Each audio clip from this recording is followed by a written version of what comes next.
تو جب دل اللہ کی طرف متوجہ ہوتا ہے تو اللہ تعالیٰ کی اللہ تعالیٰ اپنی دستور کی سنت کے مطابق اس پر تجلی کرتے ہیں. پھر اس کے اندر وہ خوبیاں پیدا ہوتی ہیں جس کو ایمانی صفات کہتے ہیں یا جس کو خدائی رنگ کہتا ہے. صبغۃ اللہ ومن احسن من اللہ صبغہ ونحن له عابدون. ہم نے اللہ تعالیٰ کا رنگ لیا ہے. یہ کس کا رنگ ہے؟ صحابہ کرام کی. ایک سلیمان علیہ السلام کی پر نظر اور لگی، اس کی صحبت تھوڑی سی حاصل ہو گئی، اس کی دل بینا ہو گیا، تو صحابہ کرام کا دل کیسے ہوں گے؟ جس پر سید المرسلین امام الانبیاء محمد رسول اللہ صلی اللہ علیہ وسلم کی نظر لگی ہو تو وہ کس قدر خوش قسمت اور کس قدر اس کی دل بینا ہوں گی. اسی لیے اس کی ایک سیر جو اللہ تعالیٰ کے نزدیک اتنی قیمتی ہے، اتنا ثواب ملتا ہے کہ ہماری احد کے پہاڑ کے برابر اس کا ثواب کیا اس کے برابر وہ نہیں ہو سکتا ہے. ہم احد پہاڑ کے برابر سونا خرچ کریں، وہ ایک سیر اس نے جو خرچ کیا ہے اس تک ہم نہیں پہنچ سکتے. وجہ کیا ہے؟ یہ ایمان کی کیا ہے؟ ایمانی قوت ہے. وزن کس سے لگ گیا؟ قوت ایمان سے کیا لگ گیا؟ یہ وزن لگ گیا.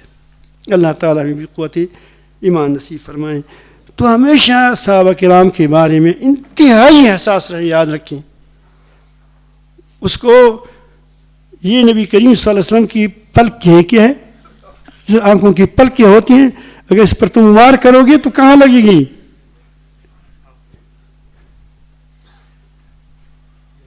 وہ ایک شعر ہے، مجھے چونکہ شعر نہیں ہے میں شعر سے واخذ کیا ہے، یہ آبرو ہے اس کا.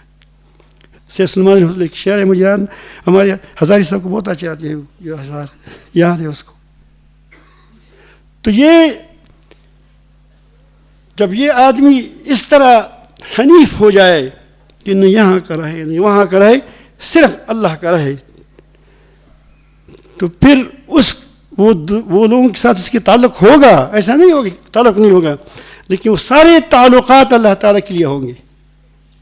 نہ اوٹ کے لیے ہوں گے، نہ نوٹ کے لیے ہوں گے، نہ ڈالر کے لیے ہوں گے، نہ پیسوں کے لیے ہوں گے. ایک بار میں ساتھ پیر مصطفی شاہ صاحب رحمۃ اللہ علیہ موجود تھے. ہم گئے تھے، اس نے مجھے کہا کہ وہاں بہت بڑے لوگ جمع ہے نسیم ماموں کے پاس.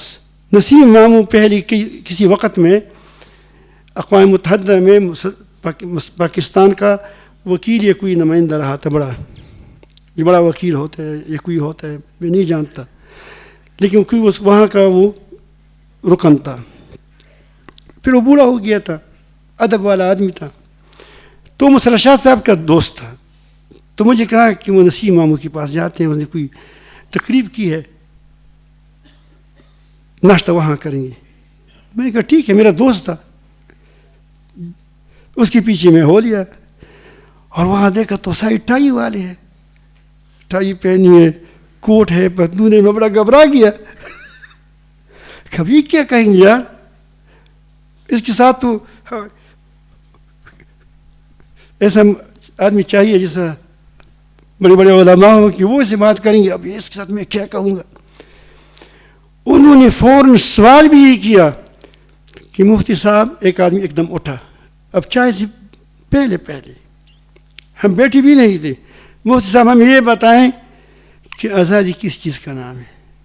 اب اس کا خیال یہ تھا کہ گویا ہم تو کیا ہے، یورپ تو آزاد ہے، ہم کیا ہے، غلام ہے. تو اس خدا رکھے تو اس نے غلام سوچتا بات.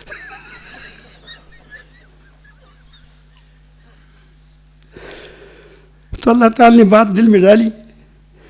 میں نے اس کو کہا کہ جو شخص نفس سے آزاد ہوا وہ آزاد ہے، اور جو نفس کا غلام بنا وہ امریکہ کا بھی غلام ہوگا. وہ کیا، وہ اپنے سے اوپر افسر کا بھی کیا ہوگا، غلام ہوگا.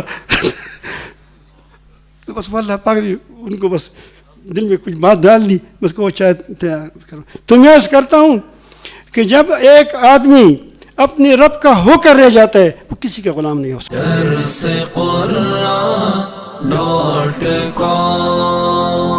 www.darsequran.com